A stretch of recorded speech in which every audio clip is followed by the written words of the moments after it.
मेरे तेरे आका सोने नबी कहिए सल्लल्लाहु ताला अलैहि वालिहि वसहबी वसल्लम हर साल मेरे तेरे आका कुर्बानी किया करते थे। यूं ही हदीस में मौजूद है मेरे आका ने दो मींडे सींग वाले मेरे आका ने अपने पास मंगवाए।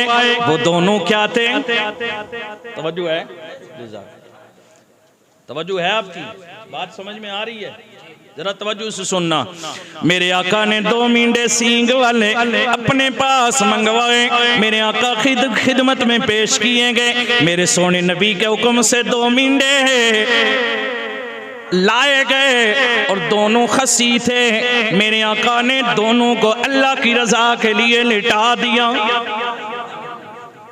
यहां से पता चला, फुकाए किराम फरमाते गए, बनिस्बत दूसरे जानवर के, गैर खसी के, खसी जानवर की कुर्बानी अफजल है, उसमें ज्यादा सवाब है।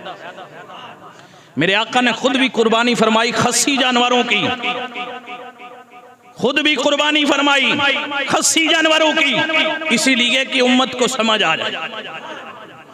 अब लोग सोचते हैं कि ये ऐब है।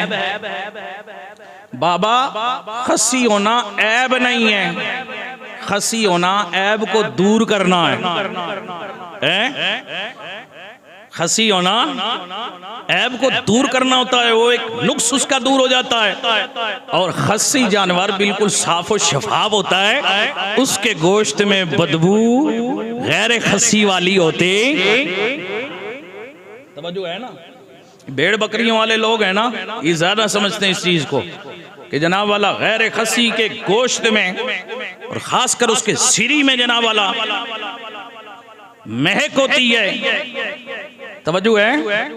लेकिन जो खसी होता है वो तगड़ा भी ज्यादा होता है, फरवा भी ज्यादा होता है, और जनाब वाला उसका गोश्त बड़ा ही साफ और शफाफ होता है।